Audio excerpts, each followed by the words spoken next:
जय श्री सद्गुरु देवाय नमः। जय श्री गणपति देवाय नमः। ओम नमो भगवते वासुदेवाय नमः। माघ मास महामते अध्याय 3।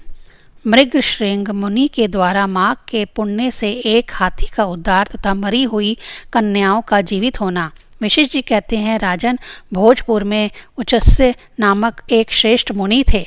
उनके कमल के समान नेत्रों वाली कन्या थी जिनका नाम सुव्रता था। वह माघ मास में प्रतिदिन सवेरे ही उठकर अपनी कुमारी सखियों के साथ कावेरी नदी के पश्चिमगामी प्रवाह में स्नान किया करती थी। स्नान के समय वह इस प्रकार प्रार्थना करती, देवी, तुम सहस पर्वत की घाटी से निकलकर श्रीरंग क्षेत्र में प्रवाहित होती हो। श्री कावेरी, तुम्हें नमस्कार है, मेरे पापों का नाश करो। मृदु वृद्धे, तुम बड़ी सौभाग्यशालिनी हो। माघ मास में जो लोग तुम्हारे जल में स्नान करते हैं उनके बड़े बड़े पापों को हर लेती हो। माता, मुझे मंगल प्रदान करो। पश्चिम वाहिनी कावेरी, मुझे पति, धन, पुत्र, संपूर्ण मनोरथ और पतिव्रता पालन की शक्ति दो। यूँ कहकर सुव्रता कावेरी को प्रणाम करती और जब कुछ कुछ सूर्य का उदय होने लगता उसी समय वह नित्य स्नान किया करती थी। इस प्रकार उसने 3 वर्षों तक माघ स्नान किया। उसका उत्तम चरित्र तथा गृह कार्य भी चतुरता देकर पिता का मन बहुत प्रसन्न रहता था।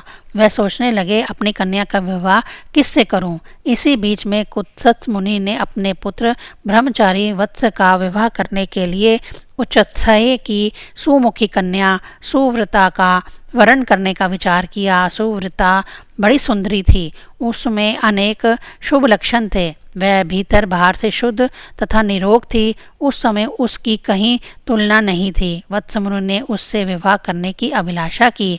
एक दिन सुव्रता अपनी 3 सखियों के साथ माघ स्नान करने के लिए अरुणोदय के समय कावेरी के तट पर आई। उसी समय एक भयानक जंगली हाथी पानी से निकला। उसे देखकर सुव्रता आदि कन्याएं भय से व्याकुल होकर भागी। हाथी भी बहुत दूर तक उनके पीछे पीछे गया। चारों कन्याएं वेग से दौड़ने के कारण हांफने लगी और तिनकों से ढके हुए एक बहुत बड़े जल शून्य कुएं में गिर पड़ी। कुएं में गिरते ही उनके प्राण निकल गए। जब वे घर लौट कर नहीं आई तब माता पिता उनकी खोज करते हुए इधर उधर भटकने लगे। उन्होंने वन वन में घूमकर झाड़ी झाड़ी छान डाली। आगे जाने पर उन्हें एक गहरा कुआं दिखाई दिया जो तिनकों से ढका होने के कारण प्रायः दृष्टि में नहीं आता था। उन्होंने देखा वे कमल लोचनाएं कन्याएं कुएं के भीतर निर्जीव होकर पड़ी हैं। उनकी माताएं कन्याओं के पास चली गईं और शोकग्रस्त हो बारंबार उन्हें छाती से लगाकर विमले, कमले, सुव्रते, सुरसे आदि नाम लेकर विलाप करने लगी। कन्याओं की माताएं जब इस प्रकार जोर जोर से क्रदन कर रही थी उसी समय तपस्या के भंडार कांतिमान धीर तथा जितेंद्रिय श्रीमान मृगश्रृंग मुनि वहां आ पहुंचे। उन्होंने मन ही मन एक उपाय सोचा और सोचकर उन्हें आश्वासन देते हुए कहा, जब तक इन कमल नयनी कन्याओं को जीवित न कर दूं तब तक आप लोग इनके सुंदर शरीर की रक्षा करें।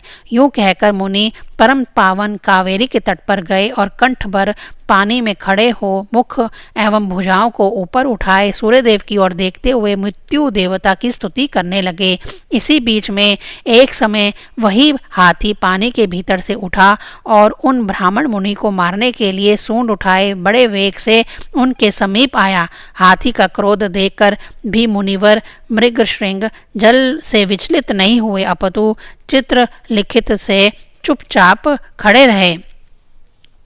पास आने पर एक ही क्षण में उस गजराज का क्रोध चला गया। वह बिल्कुल शांत हो गया। उसने मुनि को सूंड से पकड़कर अपनी पीठ पर बिठा लिया। मुनि उसके भाव को समझ गए। उसके कंधे पर सुखपूर्वक बैठने से उन्हें बड़ा संतोष हुआ और जप समाप्त करके हाथ में जल ले, मैंने 8 दिनों के माघ स्नान का पुण्य तुम्हें दे दिया। यूं कहकर उन्होंने शीघ्र ही वह जल हाथी के मस्तक पर छोड़ दिया।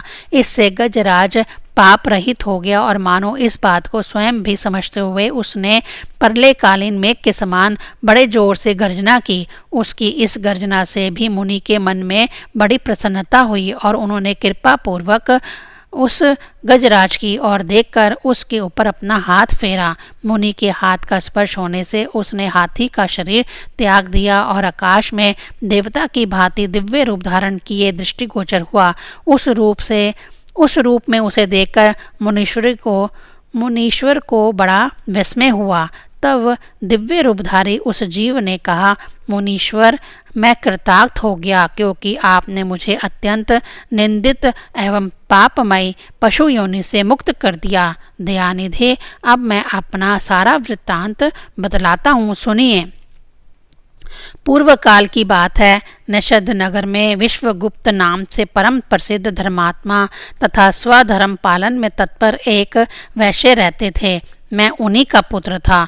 मेरा नाम धर्मगुप्त था। स्वाध्याय, यजन, दान, सूद लेना, पशुपालन, गोरक्षा, खेती और व्यापार, यही सब मेरा काम था। द्विजश्रेष्ठ, मैं अनुचित काम और दम से सदा दूर ही रहा। सत्य बोलता और किसी की निंदा नहीं करता था। इंद्रियों को काबू में रखकर अपनी स्त्री से ही अनुराग रखता था और पराई स्त्रियों के संपर्क से बचा रहता था। मुझ में राग, भय और क्रोध नहीं थे। लोभ और मत्सर को भी मैंने छोड़ रखा था। दान देता, यज्ञ करता, देवताओं के प्रति भक्ति रखता और गौओं तथा ब्राह्मणों के हित में संलग्न रहता था। सदा धर्म, अर्थ और काम का सेवन करता तथा व्यापार के काम में कभी किसी को धोखा नहीं देता था। ब्राह्मण लोग जब यज्ञ करते उस समय उन्हें बिना मांगे ही धन देता था। समय पर श्राद्ध तथा संपूर्ण देवताओं का पूजन करता था। अनेक प्रकार के सुगंधित द्रव्य, बहुत से पशु, दूध, दही, मट्ठा, गोबर, घास, लकड़ी, फल, मूल, नमक, जायफल, पीपल, अन्न, साग के बीज, नाना प्रकार के वस्त्र, धातु, ईख के रस से तैयार होने वाली वस्तुएं और अनेक प्रकार के रस बेचा करता था। जो दूसरों को देता था वह तोल में कम नहीं रहता था और जो औरों से लेता था वह अधिक नहीं होता था। जिन रसों के बेचने से पाप होता है उनको छोड़कर अन्य रसों को बेचा करता था। बेचने में छल कपट से काम नहीं लेता था। जो मनुष्य साधु पुरुषों को व्यापार में ठगता है वह घोर नरक में पड़ता है और उसका धन भी नष्ट हो जाता है। मैं सब देवताओं, ब्राह्मणों तथा गौओं की प्रतिदिन सेवा करता और पखंडी लोगों से दूर रहता था। ब्राह्मण किसी भी प्राणी से मन, वाणी और क्रिया द्वारा ईर्ष्या किए बिना ही जो जीविका चलाई जाती है वही परम धर्म है। मैं ऐसी ही जीविका से जीवन निर्वाह करता था। इस प्रकार धर्म के मार्ग से चलकर मैंने 1 करोड़ स्वर्ण मुद्राओं का उपार्जन किया। मेरे एक ही पुत्र था जो संपूर्ण गुणों में श्रेष्ठ था। मैंने अपने सारे धन को 2 भागों में बांटकर आधा तो पुत्र को दे दिया और आधा अपने लिए रखा। अपने हिस्से का धन लेकर पोखरा खुदवाया, नाना प्रकार के वृक्षों से युक्त बगीचा लगवाया, अनेक मंडपों से सुशोभित देव मंदिर बनवाया, मेरु भूमि के मार्गों में पोसले और कुएं बनवाए तथा ठहरने के लिए धर्मशालाएं तैयार कराईं। कन्यादान, गोदान और भूमिदान किए। तिल, चावल, गेहूं और मूंग आदि का भी दान किया। उड़द, धान, तिल और घी आदि का दान तो मैंने बहुत बार किया। तदंतर रस के चमत्कारों का वर्णन करने वाला कोई कपालिक मेरे पास आया और केतुहल पैदा करने के लिए कुछ करामत दिखाकर उसने मुझे अपने माया जाल में फंसाकर ठग लिया। उसकी करतूतें देखकर उसके प्रति मेरा विश्वास बढ़ गया और रसवाद, चांदी, सोना आदि बनाने के नाम पर मेरा सारा धन बर्बाद हो गया। उस कपालिक ने मुझे भ्रम में डालकर बहुत दिनों तक भटकाया। उसके लिए धन दे देकर मैं दरिद्र हो गया। माघ का महीना आया और मैंने 10 दिनों तक सूर्योदय के समय महानदी में स्नान किया, किंतु बुढ़ापे के कारण इससे अधिक समय तक मैं स्नान का नियम चलाने में असमर्थ हो गया। इसी बीच में मेरा पुत्र देशांतर में चला गया। घोड़े मर गए, खेती नष्ट हो गई और बेटे ने वेश्या रख ली। फिर भी भाई बंधु यह सोचकर कि यह बेचारा बूढ़ा धर्मात्मा और पुण्यवान है, धर्म के ही उद्देश्य से मुझे कुछ सूखा अन्न और भात दे दिया करते थे। अब मैं अपना धर्म बेचकर कुटुंब का पालन पोषण करने लगा। केवल माघ स्नान के फल को नहीं बेच सका। एक दिन जीवा की लोलुपता के कारण दूसरे के घर पर खूब गले तक ठूस कर मिठाई खा ली। इससे अजीर्ण हो गया। अजीर्ण से अतिसार की बीमारी हुई और उससे मेरी मृत्यु हो गई। केवल माघ स्नान के प्रभाव से मैं एक मनवंतर तक स्वर्ग में देवराज इंद्र के पास रहा और पुण्य की समाप्ति हो जाने पर हाथी की योनि में उत्पन्न हुआ। जो लोग धर्म बेचते हैं वे हाथी ही होते हैं। विप्रवर, इस समय आपने हाथी की योनि से भी मेरा उद्धार कर दिया। मुझे स्वर्ग की प्राप्ति होने के लिए आपने पुण्य दान किया है। मुनीश्वर, मैं कृतार्थ हो गया, कृतार्थ हो गया, कृतार्थ हो गया। आपको नमस्कार है, नमस्कार है, नमस्कार है। यूं कहकर वह स्वर्ग को चला गया। सच है, सत्पुरुषों का संग अति गति उत्तम गति प्रदान करने वाला होता है। इस प्रकार महानुभाव मृगश्रृंग वैश्य को हाथी की योनि से मुक्त करके स्वयं गले तक पानी में खड़े होकर सूर्यनंदन यमराज की स्तुति करने लगे। ओम यम धर्मराज मृत्यु अनंतक व्यवस्थव काल सर्वभूतशय आदुम्बर धन नील परमेष्ट्रिक विक्रोदर चित्र और चित्रगुप्त, इन 14 नामों से पुकारे जाने वाले भगवान यमराज को नमस्कार है, जिनका मुख दाढ़ों के कारण विकराल प्रतीत होता है और टेढ़ी भौहों से युक्त आंखें क्रूरतापूर्ण जान पड़ती हैं, जिनके शरीर में ऊपर की ओर उठे हुए बड़े बड़े रोम हैं तथा होठ भी बहुत लंबे दिखाई देते हैं, ऐसे आप यमराज को नमस्कार है। आपकी अनेक भुजाएं हैं, अनंत नख हैं तथा कज्जलगिरी के समान काला शरीर और भयंकर रूप है। आपको नमस्कार है। भगवान, आपका वेश बड़ा भयानक है। आप पापियों को भय देते, काल दंड से धमकाते और सब प्रकार के अस्त्र शस्त्र धारण करते हैं। बहुत बड़ा भैंसा आपका वाहन है। आपके नेत्र दहकते हुए अंगारों के समान जान पड़ते हैं। आप महान हैं, मेरु पर्वत के समान आपका विशाल रूप है। आप लाल माला और वस्त्र धारण करते हैं। आपको नमस्कार है। कल्पांत के मेघों की भांति जिनकी गंभीर गर्जना और प्रलयकालीन वायु के समान प्रचंड वेग है, जो समुद्र को भी पी जाते, संपूर्ण जगत को ग्रास बना लेते, पर्वतों को भी चबा जाते और मुख से आग उगलते हैं, उन भगवान यमराज को नमस्कार है। भगवान, अत्यंत घोर और अग्नि के समान तेजस्वी काल रूप मृत्यु तथा बहुत से रोग आपके पास सेवा में उपस्थित रहते हैं। आपको नमस्कार है। आप भयानक मारी और अत्यंत भयंकर महामारी के साथ रहते हैं। पापाष्टों के लिए आपका ऐसा ही स्वरूप है। आपको बारंबार नमस्कार है। वास्तव में तो आपका मुख खिले हुए कमल के समान प्रसन्नता से पूर्ण है। आपके नेत्रों में करुणा भरी है। आप पितृ स्वरूप हैं। आपको नमस्कार है। आपके केश अत्यंत कोमल है और नेत्र भौं की रेखा से सुशोभित है। मुख के ऊपर मूछें बड़ी सुंदर जान पड़ती हैं। पके हुए बिंब फल के समान लाल होठ आपकी शोभा बढ़ाते हैं। आप 2 भुजाओं से युक्त सुवर्ण के समान कांतिमान और सदा प्रसन्न रहने वाले हैं। आपको नमस्कार है।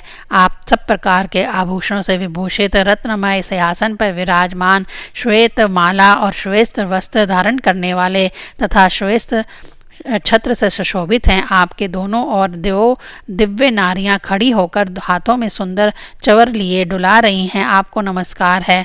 गले के रत्नमय हार से आप अब बड़े सुंदर जान पड़ते हैं। रत्नमय कुंडल आपके कानों की शोभा बढ़ाते हैं। आपके हार और भुजबंद भी रत्न के ही हैं तथा आपके करीट में नाना प्रकार के रत्न जड़े हुए हैं। आपकी कृपा दृष्टि सीमा का अतिक्रमण कर जाती हैं। आप मित्र भाव से सबको देखते हैं। सब प्रकार की संपत्तियां आपको समृद्धिशाली बनाती हैं। आप सौभाग्य के परम आश्रय हैं तथा धर्म और अधर्म के ज्ञान में निपुण सभासद आपकी उपासना करते हैं। आपको नमस्कार है। संयमनीपुरी की सभा में शुभ रूप वाले धर्म शुभ लक्षण, सत्य चंद्रमा के समान मनोहर रूपधारी, शम दूध के समान उज्ज्वल दम तथा वर्ण आश्रम जनित विशुद्ध आचार आपके पास मूर्तिमान होकर सेवा में उपस्थित रहते हैं। आपको नमस्कार है। आप साधुओं पर सदा स्नेह रखते, वाणी से उनमें प्राणों का संचार करते, वचनों से संतोष देते और गुणों से उन्हें सर्वस्व समर्पण करते हैं। सज्जन पुरुषों पर सदा संतुष्ट रहने वाले आप धर्मराज को बारंबार नमस्कार है, जो सबके काल होते हुए भी शुभ कर्म करने वाले पुरुषों पर कृपा करते हैं, जो पुण्य आत्माओं के हतेशी, सत्पुरुषों के संगी, संयमनीपुरी के स्वामी, धर्मात्मा, तथा धर्म का अनुष्ठान करने वाले के प्रिय हैं, उन धर्मराज को नमस्कार है, जिनकी पीठ पर लटके हुए घंटों की ध्वनि से सारी दिशाएं गूंज उठती हैं तथा जो ऊंचे ऊंचे सींगों और फुंकारों के कारण अत्यंत भीषण प्रतीत होता है, ऐसे महान भैंसे पर जो विराजमान रहते हैं तथा जिनकी 8 बड़ी बड़ी भुजाएं क्रमशः नाराज, शक्ति, मूसल, खड्ग, गदा, त्रिशूल, पाश और अंकुश से सुशोभित हैं, उन भगवान यमराज को प्रणाम है। जो 14 सत्पुरुषों के साथ बैठकर जीवों के शुभ अशुभ कर्मों का भली भांति विचार करते हैं, साक्षियों द्वारा अनुमोदन कराकर उन्हें दंड देते हैं तथा संपूर्ण विश्व को शांत रखते हैं, उन दक्षिण दिशा के स्वामी शांत स्वरूप यमराज को नमस्कार है। जो कल्याण स्वरूप, भयहारी, शोच संतुष्ट आदि नियमों में स्थित मनुष्यों के नेत्रों को प्रिय लगने वाले सावरणी, शनिश्चर और व्यवस्थव मनु, इन तीनों की माता के सौतेले पुत्र विवस्वान यानी सूर्यदेव के आत्मज तथा सदाचारी मनुष्यों को वर देने वाले हैं, उन भगवान यम को नमस्कार है। भगवान जब आपके दूत पापी जीवों को दृढ़ता पूर्वक बांधकर आपके सामने उपस्थित करते हैं, तब आप उन्हें यह आदेश देते हैं कि इन पापियों को अनेक घोर नरकों में गिरा कर छेद डालो, टुकड़े टुकड़े कर दो, जला दो, सुखा डालो, पीस दो। इस प्रकार की बातें कहते हुए यमुना जी के ज्येष्ठ भ्राता आप यमराज को मेरा प्रणाम है। जब आप अंतक रूप धारण करते हैं, उस समय आपके गोलाकार नेत्र किनारे किनारे से लाल दिखाई देते हैं। आप भीम रूप होकर भय प्रदान करते हैं। टेढ़ी भौं के कारण आपका मुख वक्र जान पड़ता है। आपके शरीर का रंग उस समय नीला हो जाता है तथा आप अपने निर्दयी दूतों के द्वारा शास्त्रोक्त नियमों का उल्लंघन करने वाले पापियों को खूब कड़ाई के साथ धमकाते हैं। आपको सर्वदा नमस्कार है। जिन्होंने 5 महायज्ञों का अनुष्ठान किया है तथा जो सदा ही अपने कर्मों के पालन में संलग्न रहे हैं, ऐसे लोगों को दूर से ही विमान पर आता देख आप दोनों हाथ जोड़े आगे बढ़कर उनका स्वागत करते हैं। आपके नेत्र कमल के समान विशाल हैं तथा आप माता संज्ञा के सुयोग्य पुत्र हैं। आपको मेरा प्रणाम है। जो संपूर्ण विश्व से उत्कृष्ट, निर्मल, विद्वान, जगत के पालक ब्रह्मा, विष्णु तथा शिव के प्रिय, सबके शुभ अशुभ कर्मों के उत्तम साक्षी तथा समस्त संसार को शरण देने वाले उन भगवान यम को नमस्कार है। विशेष जी कहते हैं, इस प्रकार स्तुति करके मृगशृंग ने उदारता और करुणा के भंडार तथा दक्षिण दिशा के स्वामी भगवान यम का ध्यान करते हुए उन्हें साष्टांग प्रणाम किया। इससे भगवान यम को बड़ी प्रसन्नता हुई। वह महान तेजस्वी रूप धारण किए मुनि के सामने प्रकट हुए। उस समय उनका मुख कमल प्रसन्नता से खिला हुआ था और करीट, हार, कयूर तथा मणिमय कुंडल धारण करने वाले अनेक सेवक चारों ओर से उनकी सेवा में उपस्थित थे। यमराज ने कहा, सुन मुने, मैं तुम्हारे इस स्रोत से बहुत संतुष्ट और तुम्हें वर देने के लिए यहाँ आया हूँ। तुम मुझसे मनोवांछित वर मांगो, मैं तुम्हें अभीष्ट वस्तु प्रदान करूँगा। उनकी बात सुनकर मुनीश्वर मृग श्रृंग उठकर खड़े हो गए। यमराज को सामने उपस्थित देख उन्हें बड़ा विस्मय हुआ। उनके नेत्र प्रसन्नता से खिल उठे। कृतांत को पाकर उन्होंने अपने को सफल मनोरथ समझा और हाथ जोड़कर कहा, भगवान, इन कन्याओं को प्राण दान दीजिए। मैं आपसे बारंबार यही याचना करता हूँ। मुनि का कथन सुनकर धर्मराज ने अदृश्य रूप से उन ब्राह्मण कन्याओं को उनके शरीर में भेज दिया। फिर तो सोकर उठे हुए की भांति वे कन्याएं उठ खड़ी हुई। अपनी बालिकाओं को सचेत होते हुए देखकर माताओं को बड़ा हर्ष हुआ। कन्याएं पहले की ही भांति अपना अपना वस्त्र पहनकर माताओं को बुला उनके साथ अपने घर गई। विशु जी कहते हैं, इस प्रकार विप्रवर मृगशृंग को वरदान दे यम देवता अपने पार्षदों के साथ अंतर्ध्यान हो गए। इधर ब्राह्मण भी यमराज से वर पाकर बड़ी प्रसन्नता के साथ अपने आश्रम को लौटे। जो मानव प्रतिदिन यमराज की स्तुति का पाठ करेगा उसे कभी यम यातना नहीं भोगनी पड़ेगी। उसके ऊपर यमराज प्रसन्न होंगे। उसकी संतति का कभी अपमृत्यु से पराभव ना होगा। उसे इस लोक और परलोक में भी लक्ष्मी की प्राप्ति होगी तथा उसे कभी रोगों का शिकार नहीं होना पड़ेगा। ओम नमो नारायण।